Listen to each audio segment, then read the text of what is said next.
The aim of this evening is to try and look at the horizon, because whatever comes up potentially today, potentially this week in terms of contest or potentially protest, whatever it is, come the 1st of January, the new president has to take office, and there's a lot that he needs to fix. And so this panel is about different aspects of thinking about what needs fixing, some considerations of the challenges involved in that, and some ideas about how to go about some of these problems.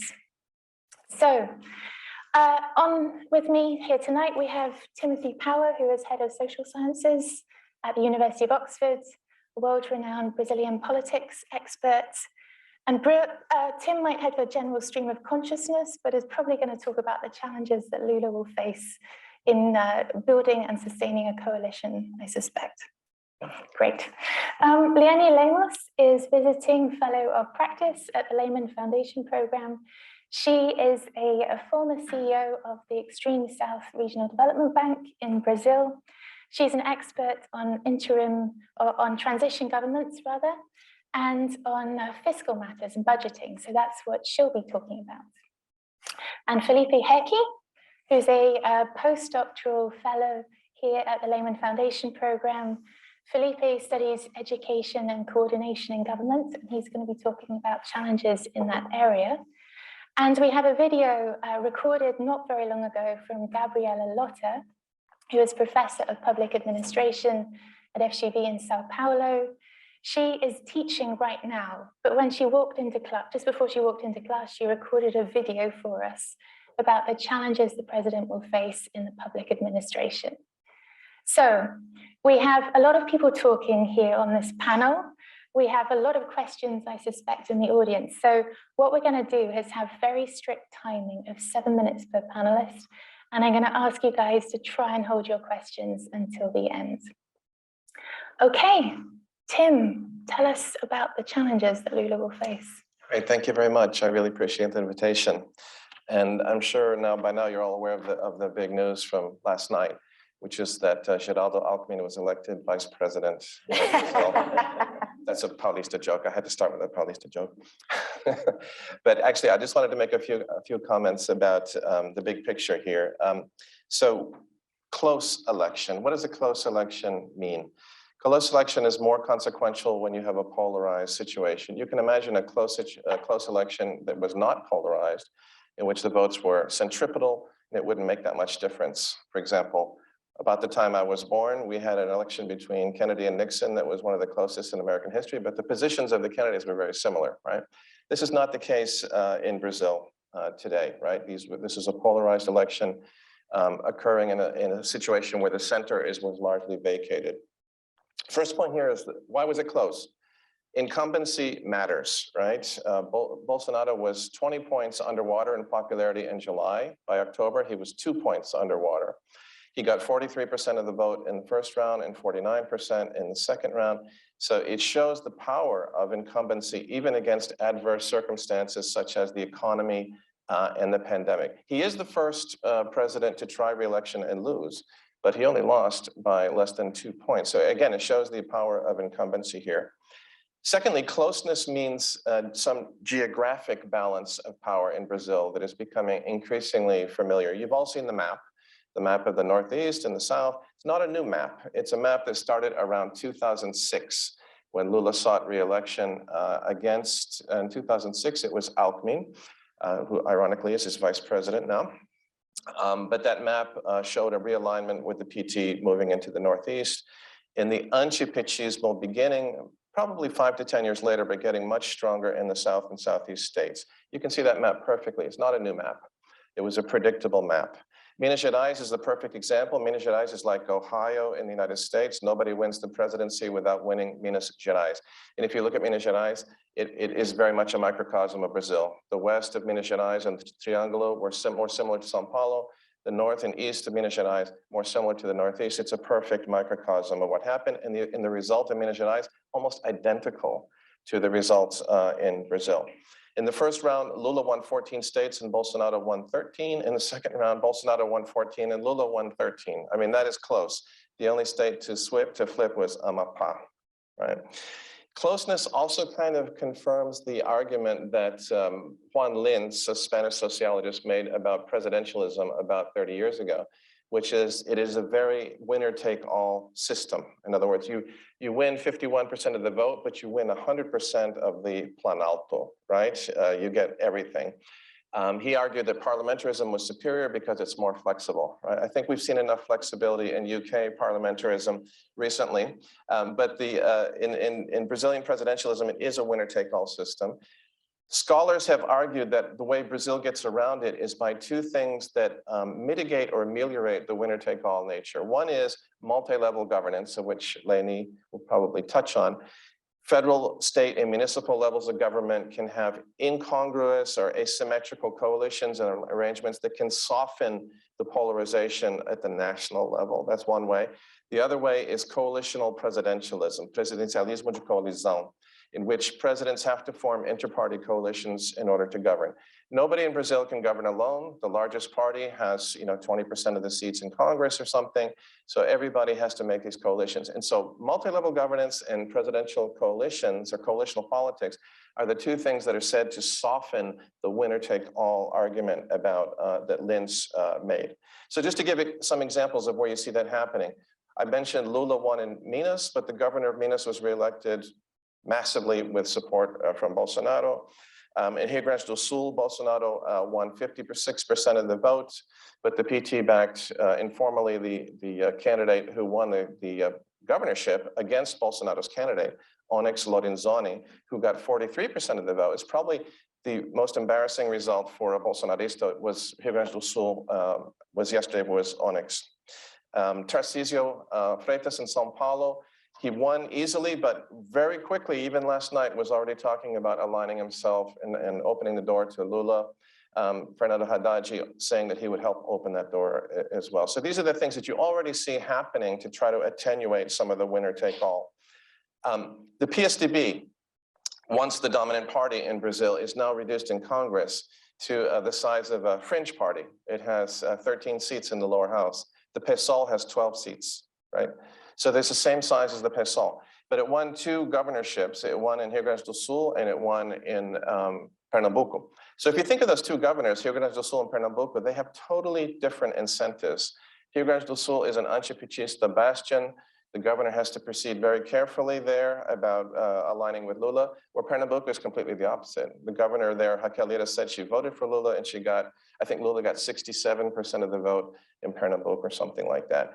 So again, figuring out where you stand actually depends on how the presidential race tipped in your state. We want to get those Linzian, anti-Linzian leverage things going, but politicians have to be sensitive to the environment that they're governing. Eduardo Leite is a good example of that.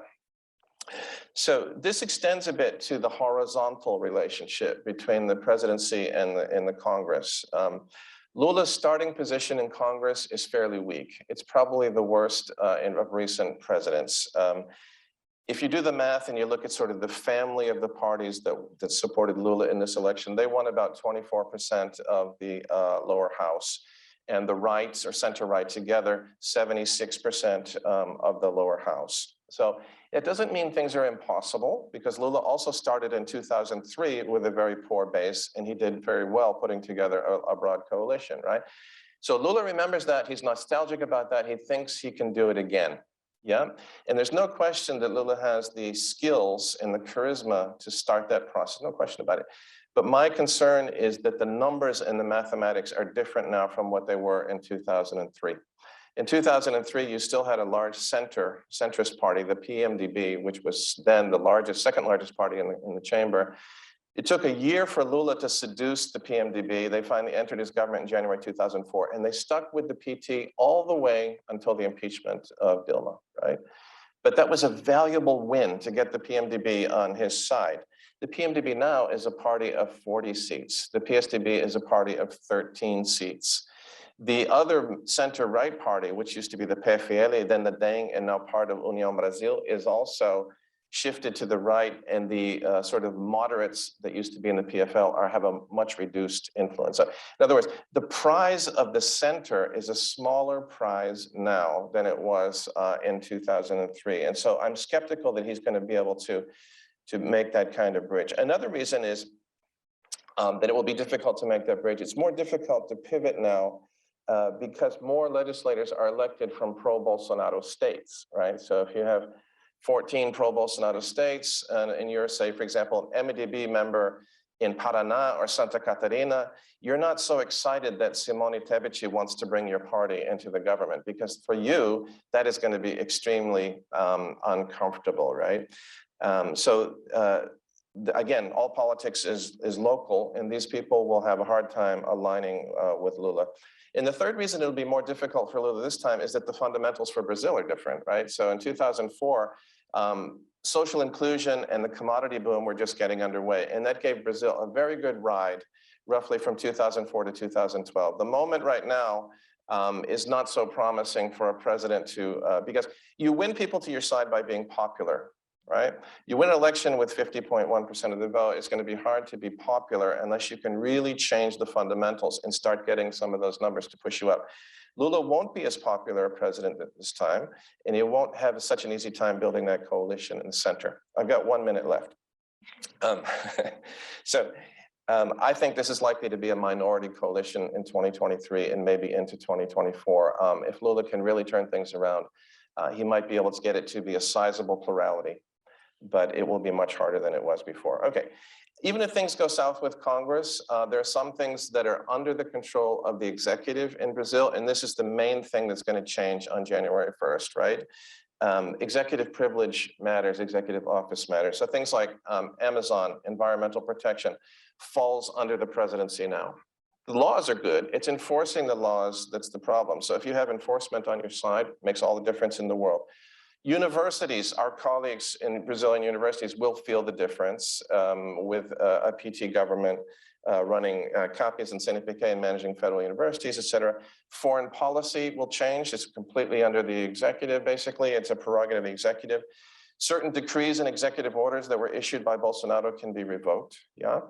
And probably most importantly for the long run is that Supreme Court nominations fall to Lula rather than to Bolsonaro, right? So executive power matters, even if you have a minority government, even if you have a minority coalition. I'll just conclude since I have 0 seconds left. I'm a bit concerned about the presidential transition because we haven't heard from Bolsonaro yet, and we need a competent presidential transition. The president-elect has the right to nominate 50 public servants to start this process. They have to formally be nominated by the Ministro da Casa Civil, which is Ciro Nogueira. He has to sign that. If this doesn't happen, Lula will start on the back foot. But that may be a small asterisk, but actually it was Lula and Fernando Henrique Cardoso who started the tradition together of successful presidential transitions, and it would be great if somehow this could be rescued. Thank you. Transitions. What would you say are the 1 or 2 things to look out for, or what can be done to make it smoother? In a normal setting, what is important to look at, there's a checklist that we have that look for a good picture of how the ministries are being run, the organization, the budgets. There's a very 101 that you run. You're looking for the team and you're looking for building a coalition. These are the 3 things that you're looking for. It's understanding the civil services so that you don't have disruptions or interruption of civil service, but also building at the same time a good team and a good coalition, because they're about 60–70% the same thing, right? So that's what I think Lula is. I've read today that Alckmin was nominated the coordinator of these transitions. So let's wait for what's coming. Great. Are we ready with the video? Great. Let's play Gabriela's video. Hi, everyone. I'm Gabriela Lotta from FGV. It's an honor to be here with you, although it's a shame that I can't participate live, but I have classes at the same time of the event. So I wish you a very nice discussion. I would like to bring some reflections about the challenges that the new government will have to face when thinking about the state and the public administration. The Lula government will have many challenges, and I'm sure that my colleagues are discussing them much better than I am able to. Just to give you some examples, the governability, the financial issues, also the idea of polarization and how to deal with a totally divided society. But the new government will also have to face several challenges internal to the state and the public administration. And this is what I would like to talk to you about. I brought here three main challenges that will be central for the next 4 years. First of all, the government will have a big challenge to rebuild the state, guaranteeing the rule of law, reorganizing policies, systems, information, and procedures that were totally dismantled during the current government. We still don't know the extent of the damage caused by them, but we have evidence that information has been deleted, systems have been changed, policies have been dismantled, memories have been erased. And all of this will require an effort of reconstruction. Secondly, the next government will have the challenge of rebuilding the public administration, hiring new civil servants.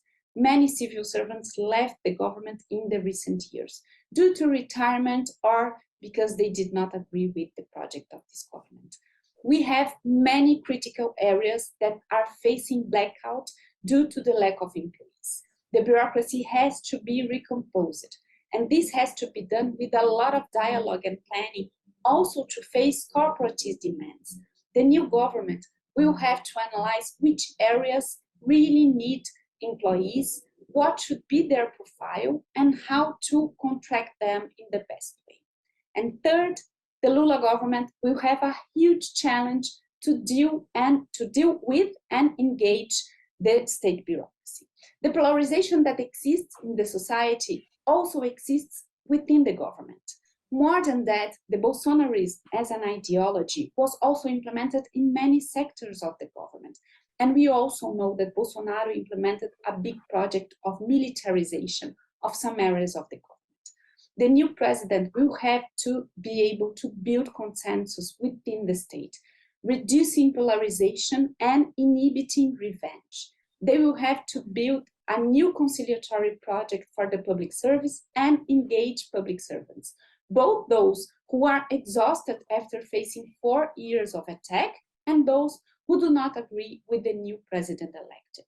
And we will have to recompose the civil service with civil service servants, reorganizing the role of the military members in the state.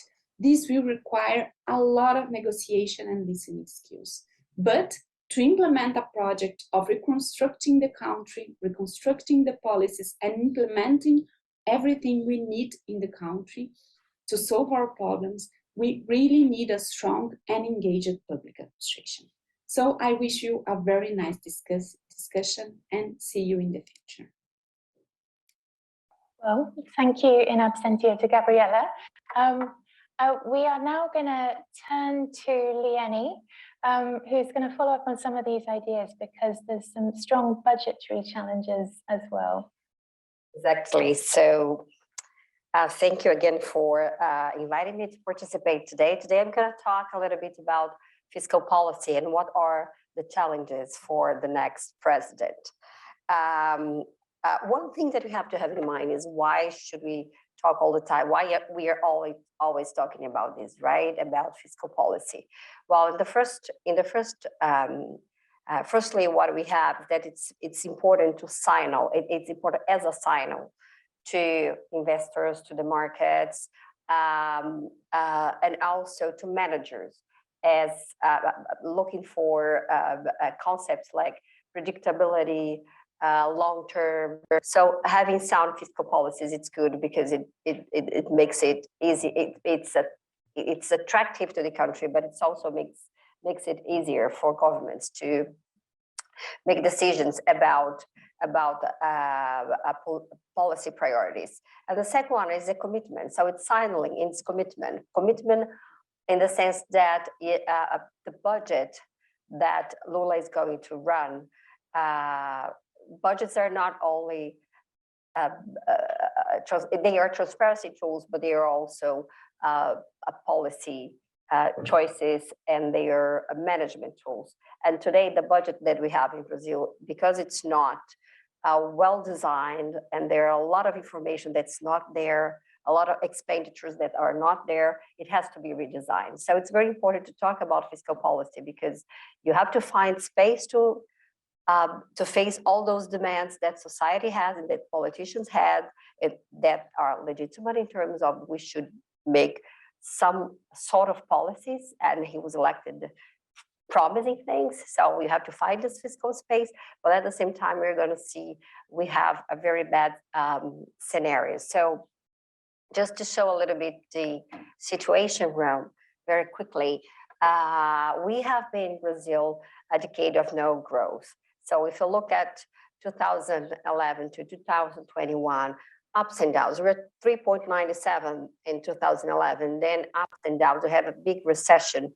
in 15 and 16. If you look down, the numbers are not looking very good, but it's 3.53 and 3.31. So it's about 7% of recession. And then Brazil had recovered about 60% of its GDP when suddenly we have the pandemic and then another recession, and we go down 4.1. And last year was really good, and everybody said, well, that year was very good, and this year we're seeing 2.7, but that's because the base is so low, right? It's still, if you look back 10 years, we are not doing good. And if you don't have growth, we don't have revenues. How are you going to get the money to meet all these demands that society and politicians put in government? So that's one scenario. The other one is the public sector debt stock. So emerging economies have usually something around 65% of their GDP as debt. What you see in Brazil now is 78, and we see that slightly going down. It looks good, but it's not good, because this is just idiosyncratic, it's episodic. We are not seeing something structural that has changed because of reforms. It has changed because of commodity prices. It has changed because of inflation. We don't like to say that, but inflation is good for public finance, because you got more prices high, more revenue. So it looks good, but it's not good. It's just inflation. Besides, what we have is well, that was more macro information. This is more on the spending. It's not looking good. Yeah, I should have said in the PDF. It's looking better here. But I think the message is there. It's very low investment. So we have about 2% of our GDP invest. That's really low. What specialists say is that we should have around 10% of public investment in a given country to have, jobs being created, and you have the infrastructure being built, etc. And the blue line is total, and then in this mix is federal, state, and municipalities. And what you see, it's very low. And the other side, the spending in education, science and technology, infrastructure. This is the spending that builds future. If you want to have growth, you want to spend on science and technology and education and infrastructure. And what you see is that education is really flat. This is not the entire country, is just federal plus, sorry. And when you see science and technology, it's quite bad here, but it went down 50% in the last 10 years, and the 40% on infrastructure. So what you see is we are not having fiscal space. So what should we do? We should do some reforms. What are the reforms that we are looking for? We are looking for 92% of the budget, of the actual budget, is mandatory. And basically half of it is pension and payroll. So we should do first another pension reform. It's incremental. Every government will have to do one. On the civil side, what we have to do, civil servant side, is, as Jim mentioned, we have a federation. There were reforms that were put in place, but only for national, federal civil servants.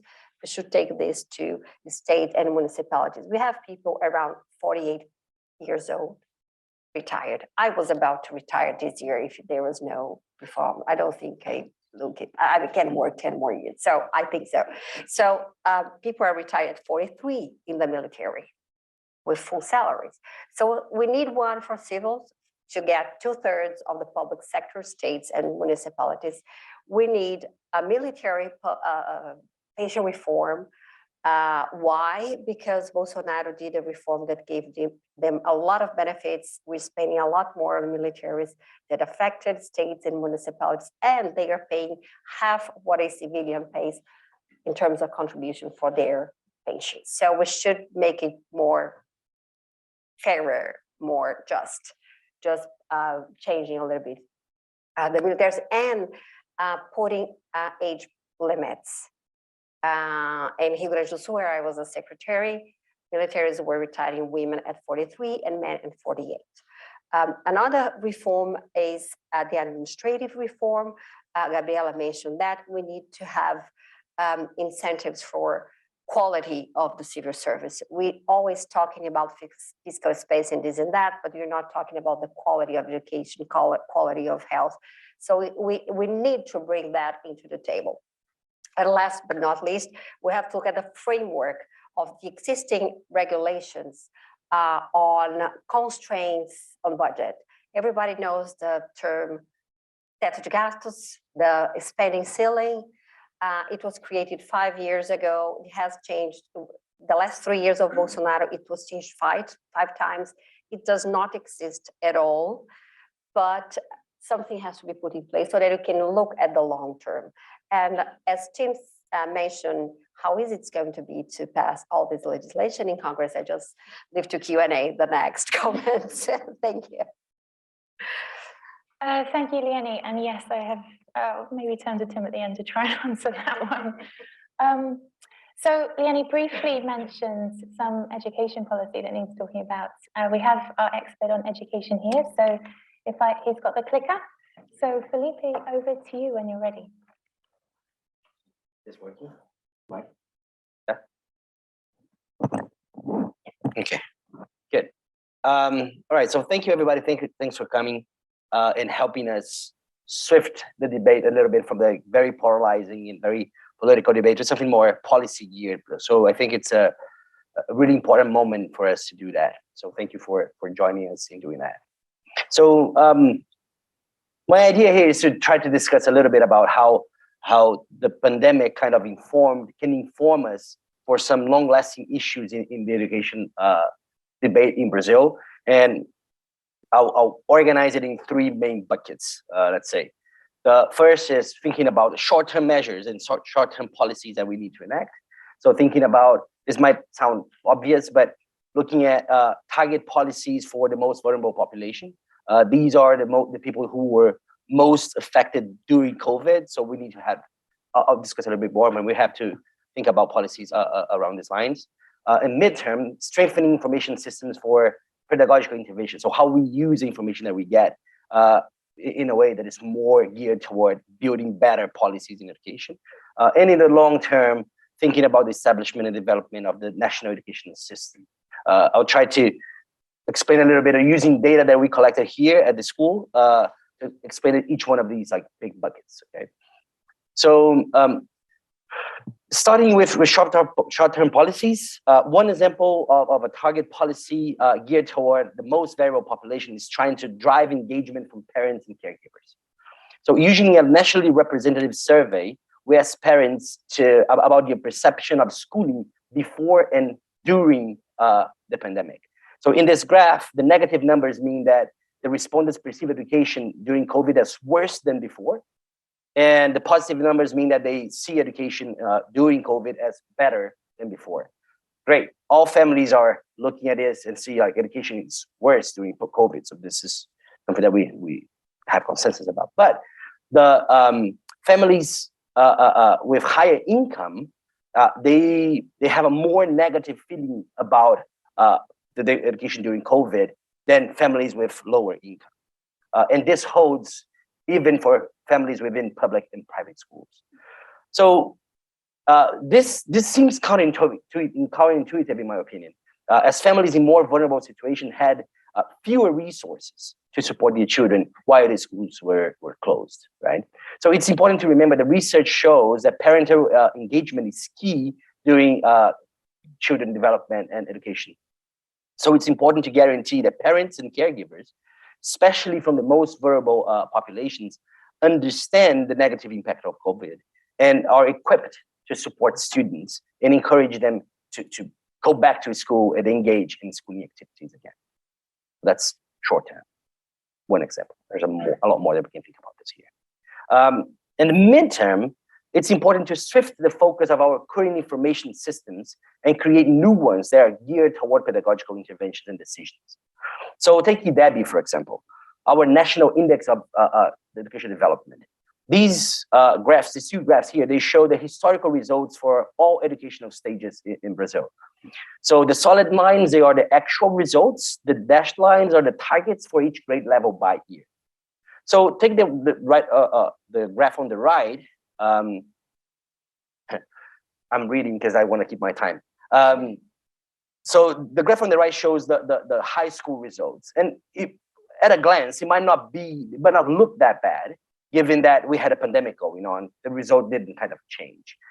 But the problem is that these numbers are not reliable. About 60% of the schools that offered this level of education could not have their results calculated because fewer than 80% of the students had test scores for those schools. So the EDEBI for them doesn't really exist. So COVID directly affected this. And in this data, we don't know what kind of bias is coming from it. So yes, we do have information and systems that are in place and are extremely important. We use them often and for crucial decisions, like from Fundeb, for example, to redivide our national fund for education. So redistributing money to the education systems.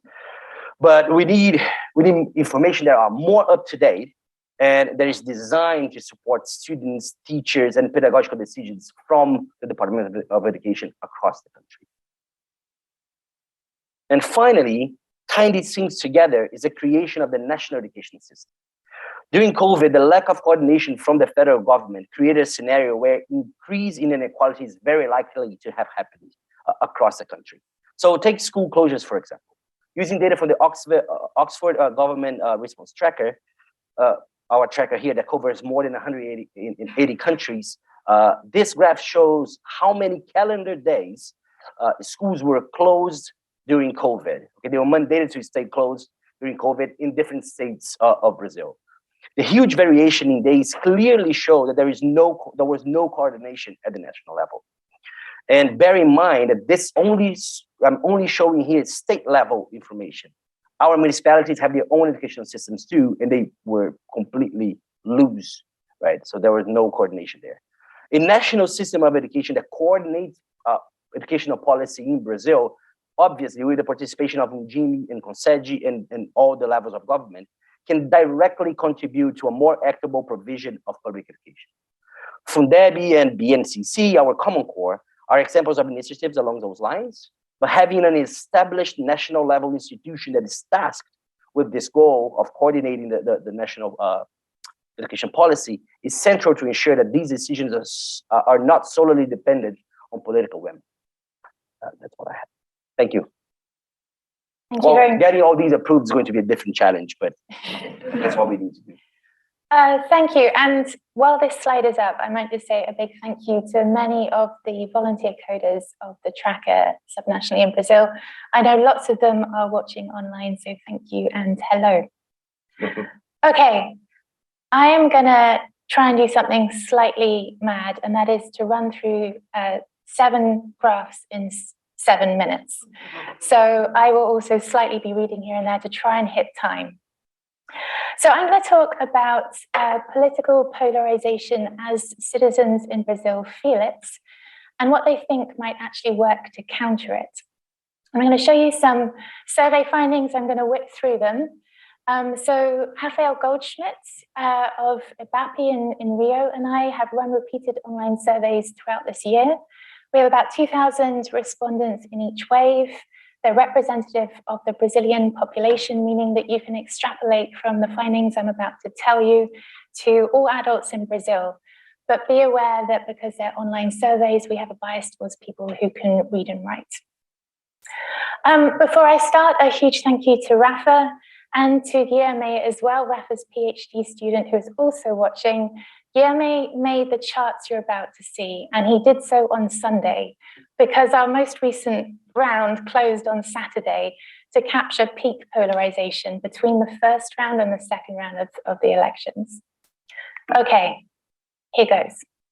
So it goes without saying, whoever won the election last night, we were always going to be in this situation that from today on, there is a really difficult challenge, and that is to deal with the intensely felt fracture in Brazilian society. This will need healing.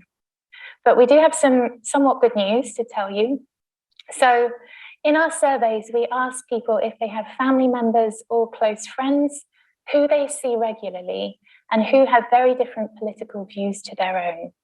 So on the chart on the left, you can see that 65% of respondents said yes, they have at least one family member or close friend who has very different ideas to them. So we also asked, if you look in the graph on the right, if over the past 5 years, people had become estranged or drifted apart from these people, these family members or close friends with political differences. Overwhelmingly, we find that that is not the case, right? So this chart shows that 77% roughly said no. Hardly anyone has cut relations entirely. This is quite good news. Almost 20% who said they'd reduce contact. I can tell you that 62% of them did so this year. Okay. So we also wanted to know by how much people were feeling the political heat rising around them. But that might be quite obvious, but we also wanted to know if everybody perceives this kind of polarization as normatively bad for society. So going to the graph on the left, we asked respondents to reflect on the past month and tell us by how much they think these feelings of intensity between people with different political views have become more or less intense over time. So you'll see that everyone thinks polarization is growing, obviously more so, no surprise, in October than in July. But you can also see that Lulistas felt this more strongly than Bolsonaristas. Do people perceive polarization to be normatively bad for society? Yes, everybody does. Bad on the graph on the right is below the 0 line. So again, everybody thought it was worse for society in October than was the case in July. And I find this bit quite interesting. While Lulistas said it was worse for society than Bolsonaristas, there's not much difference on those charts. Okay, so given that everybody thinks that polarization is pretty horrible, do they think that there's anything that they can do personally to try and reduce it? And the answer here is that both sides, Lulistas and Bolsonaristas, agree pretty much equally that the situation isn't hopeless. They even thought this in October, I should point out, between the first and second round elections. To pinpoint what not hopeless means specifically, it means between almost nothing and something can be done. I'm going to take that as a positive in the current context, but the question is, what can be done? So we asked them this. Now, Rafa and I have been running experiments to causally test what actually reduces things called effective polarization and metapolarization. But these, on the charts here, you'll see what people thought could be done in October. The patterns are basically the same in July. For each of the behaviors that you see in the legend, we asked people to say whether they thought that doing these things added to or reduced the intensity of political differences in society. And the straight answer from these graphs is that watching the national football team on TV is the only thing that both sides perceive to be depolarizing. So on the charts, it's the column in black. It's the only one that punches below the 0 line, meaning that it's depolarizing. And true, while Bolsonaristas think that going to church does that also, Lulistas don't agree. And it's worth noting that in July, Bolsonaristas thought that football was at least as depolarizing as going to church. So what's going on here? Well, I would say that probably there's something special about watching the national team in the Brazilian subconscious. There's something about its representation of the national myth that is a more inclusive version of the national myth than these other activities conjure up subconsciously. It is a version of the national myth that reaches across political fault lines. So it's a kind of togetherness, a form of we the people that kind of reduces down those feelings of being Bolsonarista or Lulista. So I have some quite simple suggestions for Brazilians. Bring on the World Cup. We know that you have family members or close friends usually that don't agree with you. We know you haven't severed contact with them. Now might be the time to organize some World Cup watching parties with your difficult friends and family members. Okay, great. Thank you very much. We're going to turn to questions now. We have people in the room who have microphones, and we have some people moderating the chat. We have Leah and João Pedro moderating the chat. We'll go to a question in the room first. I'm going to ask you, please, to tell us who your question is directed towards, because if we all answer, we'll just get through one or two questions. Okay.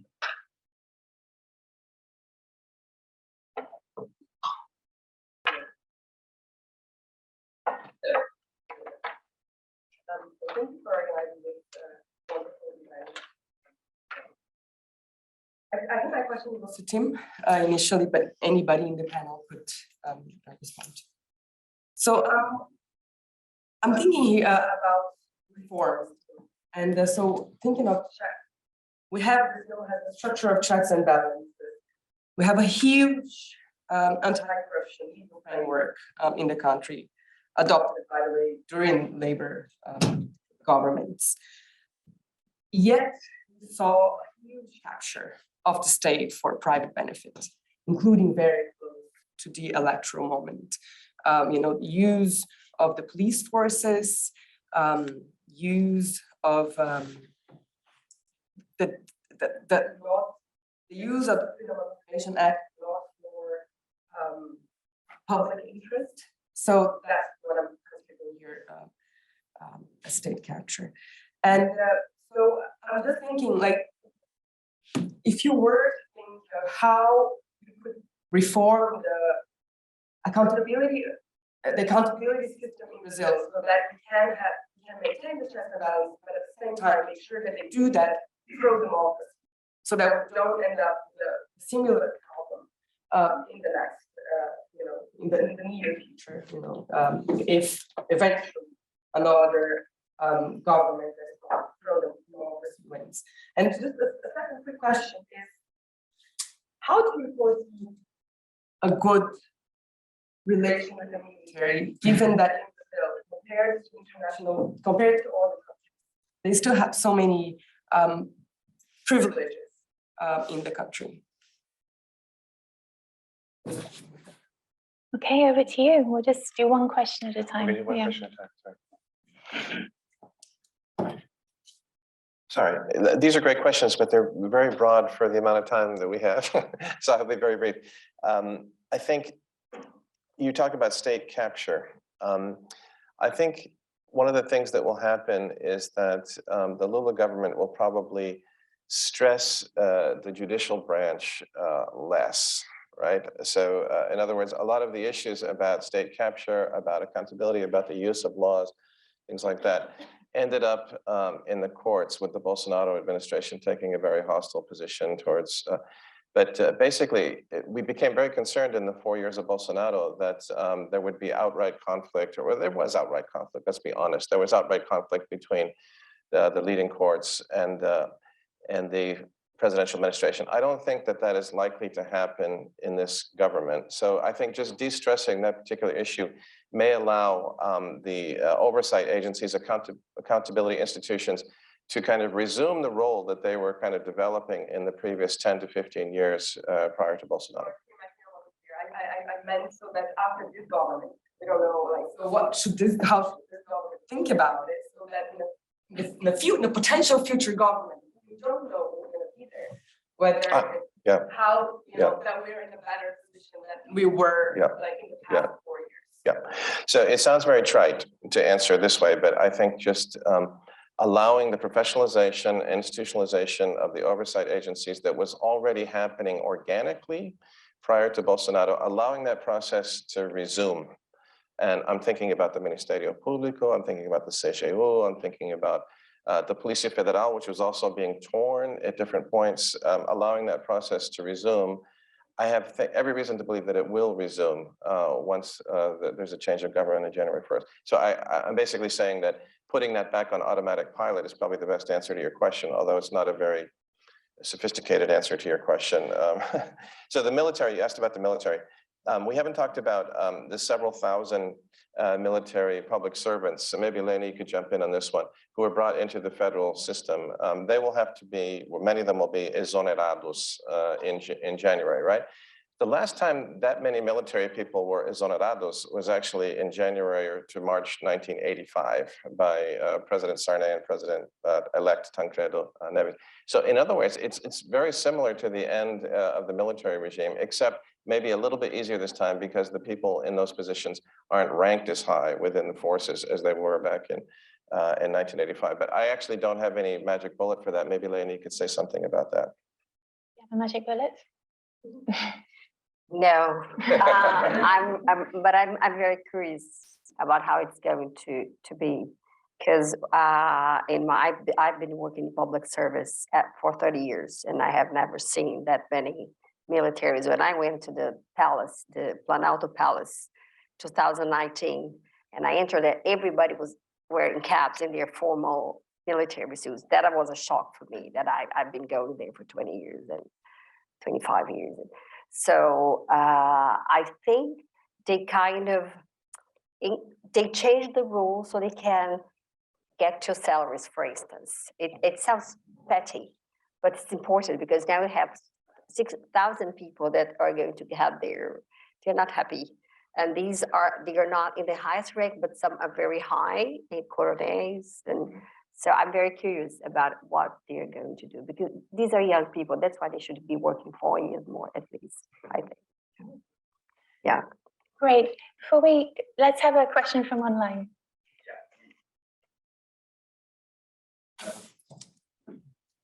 Hello.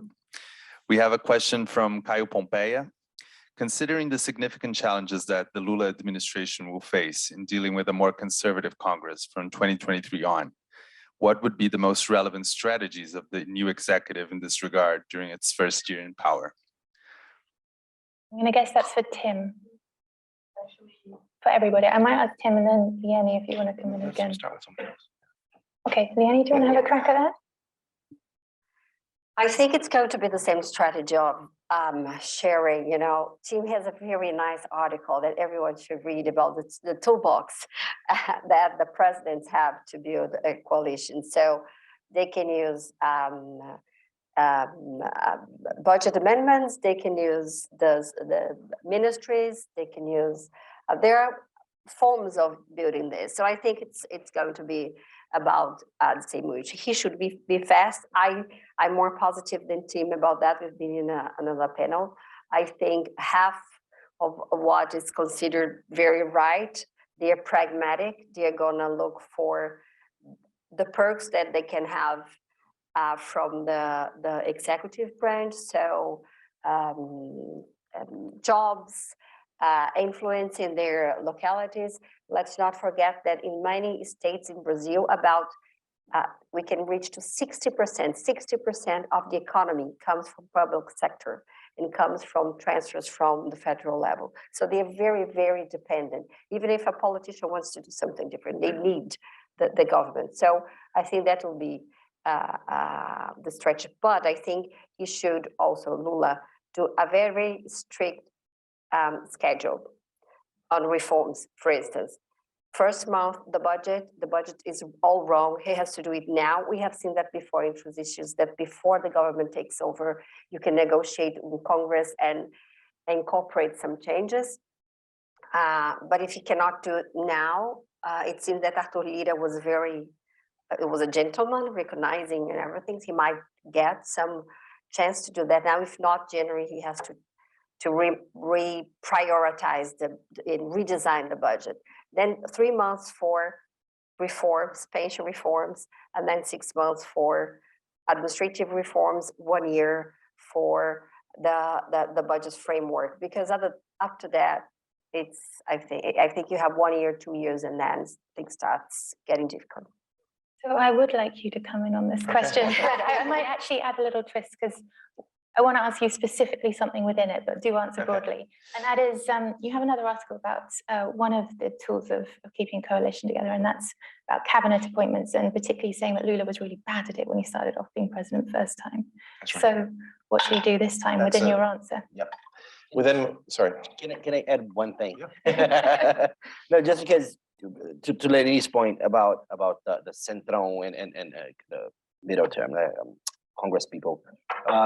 I think there's a new fact that anti-PT feeling, anti-Lula feeling is kind of new in this context, as strong as it is right now. So what does it mean for the centrist congressmen or congress people to align with Lula now?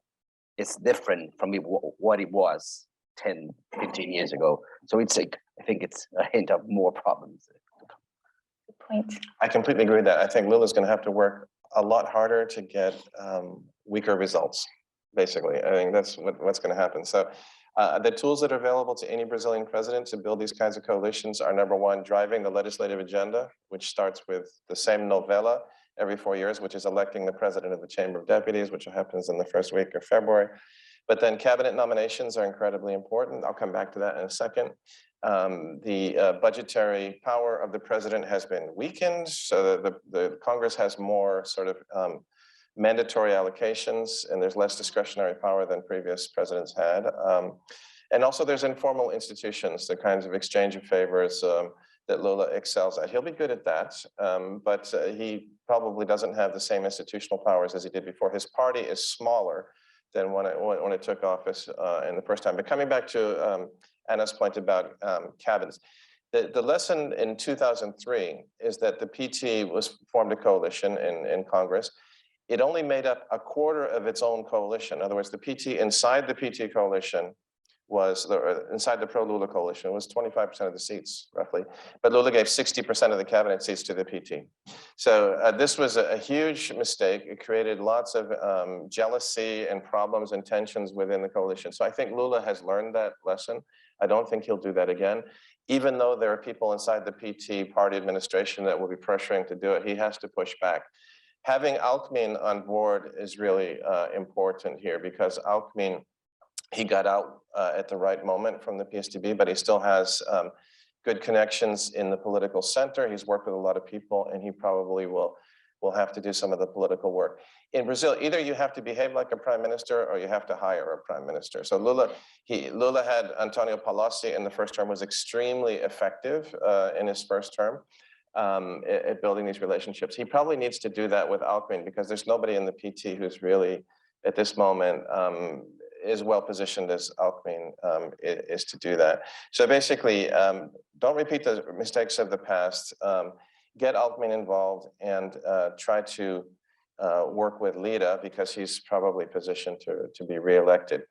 Remember, in Brazil, the president of the Chamber of Deputies is a one-handed gatekeeper to impeachment. Nobody can be impeached unless the president of the Chamber of Deputies agrees to it.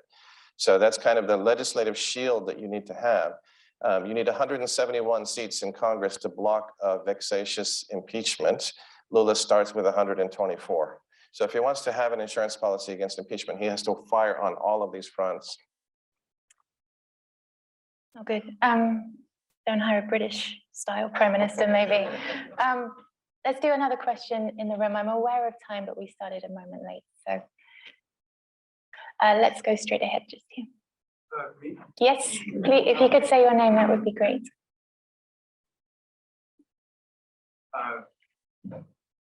Okay, thank you. As someone coming from the American context, I'm kind of curious, and maybe this is a question for Tim, but really anyone.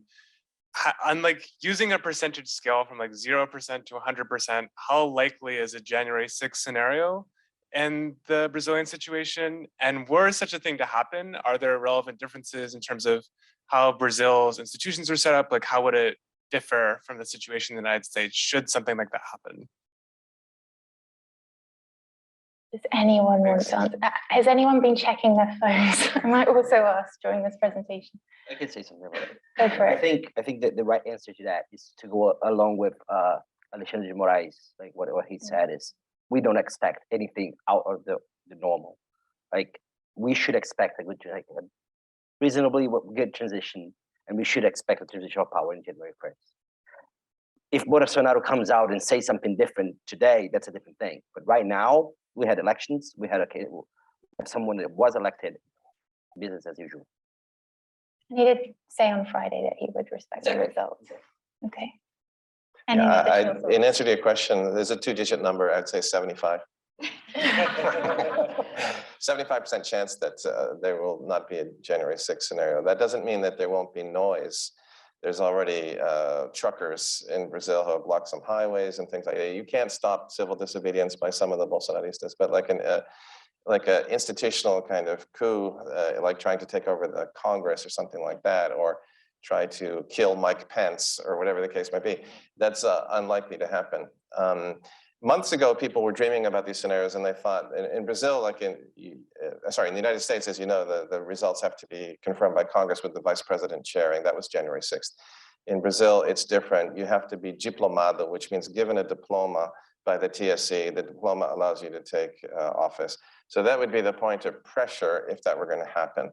But I think the signs have gotten better. I mean, I could be totally wrong. Your phone could buzz right now with something from Bolsonaro, but I think I agree with Felipe. Are you okay to stay for one or two more questions? I can stay for one more. One more question. Okay. Sorry, can we go for one online? One We're online. receiving quite a bit, so trying to keep everyone more fair justification. So we have a question from Joey Abba. So for Leany, can Lula afford to have another Bolsa Família? And for Tim, can Lula afford not to have another Bolsa Família? Well, there is something that's bigger than Bolsa Família right now, right? Auxílio emergencial, it's not only higher in volume, the amount that each family receives, but there is no conditionality. So before you had the health and education conditionality, now you have no conditionality. So it's much more generous in payment, and it's easier to get into it. It's being paid. It's not in next year's budget. That's what I was trying to say, that you don't have the revenues and you don't have the spending. Spending is not there. So I don't think he can afford cutting it now. But he needs to negotiate an environment in which he can do a higher spending without losing credibility. And that's really what kind of it's excludable. Can I use it well? So the excludable. Okay? You cannot like raise all your spending if you're already doing a deficit of 5% next year. You just spend more and more and say, well, believe me, in 3 years I'm going to get it right. It's very difficult. So so that's why reforms are important. We did some calculations, me and my co-author on that, and it's about 2.5% of Brazilian GDP. So it will be something around 300 billion reais. That will open up a space for doing the transfers. Just before Tim answers, I would just say that I didn't show this, but the same surveys that we were running, we asked people about their expectations for Auxílio Brazil. If Lula won and if Bolsonaro won. If Lula won, people are expecting it to get better, meaning probably more generous. So with that in mind, can he afford to not have it? So I completely agree with what Leany had to say. I think the way for Lula to reframe Bolsa Família or its successor, whatever it will be called, has to be reinstituting conditionality and returning to the discourse that originated it. Like Cristóvão Buarque, who was one of the intellectual progenitors of this, he used to say, people say that Bolsa Família is passing out money to people. That's not what it is. We're paying people to produce education, right? We're paying people to produce public health. I think if the PT starts to put the conditionality back, but accompanies it with a message like this, we're paying the mothers of Brazil to educate their children, we're paying people to vaccinate their children, et cetera. That's the way to get it started and move it away from the way Bolsonaro left it, which is like the unconditional access of Auxílio Brasil and things like that. The other thing is that a lot of people overestimate the effect of Bolsa Familia in the 2010s or 2000s with relation to the minimum wage. The minimum wage also had a massive impact on the reduction of inequality, right? It was minimum wage policy that raised minimum wage above inflation through a formula that was in law for, I think, 8 or 10 years in a row or something like that. Now, this is sensitive because whoever becomes the Ministro da Fazenda is going to be very concerned about that, about government finances that Leany has discussed, and also about the inflationary impact of that. But Bolsa Familia is not the only tool that you have to make a difference in purchasing power. So, just to add, the conditionalities of Bolsa Familia are the kind of targeted policy, like educational type of policies that I tried to allude to, that can be put in place too. Fantastic. I'm very sad to say that we have to stop at this moment. Tim has an important engagement. Thank you all so much for coming. I wish you a very peaceful week.